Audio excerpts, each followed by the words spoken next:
గత 3-4 డేస్ నుంచి మనం చూసుకున్నట్టయితే ప్రపంచం అంతమైపోతుంది, పెద్ద డిజాస్టర్ రాబోతోంది, ఏదో జరగబోతోంది అని చెప్పి ఒక బ్యాడ్ సంకేతాలు ఇవన్నీ జరుగుతున్నాయి. దానికి కారణం చాలా చేపలు సముద్రం నుంచి బయటకు వస్తున్నాయి, అలాగే తాబేళ్లు బయటకు వస్తున్నాయి, ఏదో రేర్ ఫిషెస్ బయటకు వస్తున్నాయి అని చెప్పి ఒక టాపిక్ అయితే ట్రెండ్ అవుతుంది. సో చాలా న్యూస్ ఛానల్స్లో అలాగే పెద్ద పెద్ద ఆర్టికల్స్లో కూడా మనం చూసామన్నమాట. అసలు బేసిక్ గా ఏం జరుగుతుంది, అసలు ఎందుకని ఆ ఫిషెస్ బయటకు వచ్చాయి, ఇవన్నీ మనం ఇప్పుడు సో మెయిన్ గా టాపిక్ లోకి వెళ్ళిపోతే first of all our channel over fish అనమాట. ఓవర్ ఫిష్ మెక్సికోలోని ఒక బీచ్ లో ఓవర్ ఫిష్ బయటకు వచ్చింది. బేసిక్ గా ఓవర్ ఫిష్ అనేది ఏంటంటే అది సీలో దాదాపు 1.5 కిలోమీటర్స్ లోపల అది జీవిస్తుంది అనమాట. అది ఎప్పుడు ఎవరికి మనుషులకి కనిపించదు, చాలా రేర్ కేసెస్ లో కనిపిస్తుంది. సో ఇన్ కేస్ అది కనుక బయటకు వచ్చింది, బయటకు వచ్చి మళ్ళీ దాని లోపల పంపిస్తుంటే అది వెళ్ళట్లేదు, అది బయటకు వచ్చి చచ్చిపోయింది. సో బేసిక్ గా అది చచ్చిపోయింది బయటకు వచ్చింది అంటే రీజన్ ఏదో పెద్ద డిజాస్టర్ ఉంది, డిజాస్టర్ రాబోతుంది కాబట్టే ఇలా జరిగింది అని చెప్పి ఒక మూఢనమ్మకం అనే చెప్పాలి. అదైతే ప్రతి ఒక్కరికి ఉంది. ఎందుకంటే ఇది మూఢనమ్మకంగా ఎందుకు పెట్టుకున్నారో నేను కూడా చెప్తా. బేసిక్గా జపాన్లో 2011లో మన అందరికీ తెలుసు పెద్ద డిజాస్టర్ వచ్చింది, లైక్ సునామీ వచ్చి మొత్తం ఓవరాల్గా జపాన్ అంతా కొలాప్స్ చేసింది.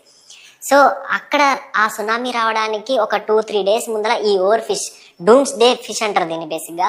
సో ఈ ఫిష్ అనేది అక్కడ బీచ్లో కనిపించింది, బయటకు వచ్చి చచ్చిపోయి ఉంది. సో అలాంటివి 3-4 చచ్చిపోయి ఉన్నాయి. సో అప్పుడు వీళ్ళు అనుకున్నారు ఏదో దానికి ఏదో లైక్ లైఫ్ టైం అయిపోయిందో అందుకనే చనిపోయినాయి అనుకున్నారు.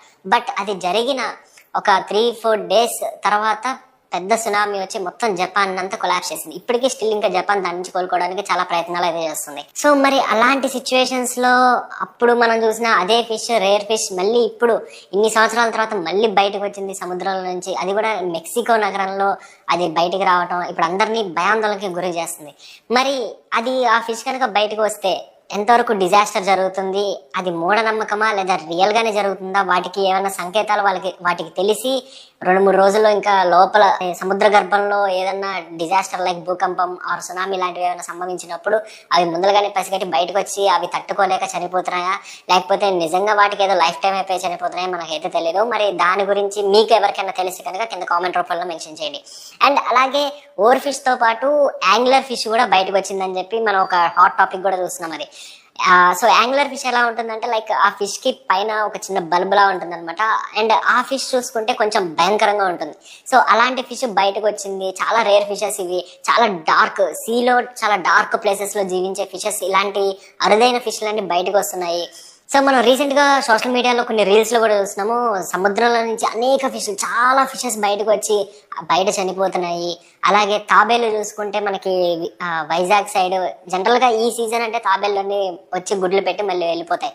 సో అలాంటిది చాలా అంటే ఒక 50-60 వచ్చే తాబేళ్ళు ఈసారి, జనరల్ గా 50-60 వచ్చే తాబేళ్ళు ఈసారి వందలాది తాబేళ్ళు, లైక్ ఎన్నో లెక్కలేనన్ని తాబేళ్ళు వచ్చి గుడ్లు పెట్టి వెళ్తున్నాయి అంటే సో ఇదంతా ఏమన్నా డిజాస్టర్ కి సంకేతమా, లేకపోతే ఏమైనా జరగబోతుందా, ఏదైనా విపత్తు రాబోతుందా అని ప్రతి ఒక్కరికి అయితే ఆ భయం అయితే ఉంది.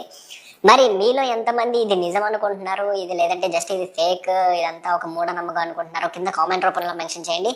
సో ఇలాంటి మరిన్ని ఇంట్రెస్టింగ్ అప్డేట్స్ తెలుసుకోవాలి అనుకుంటే కనుక please do like, share and subscribe to our channel.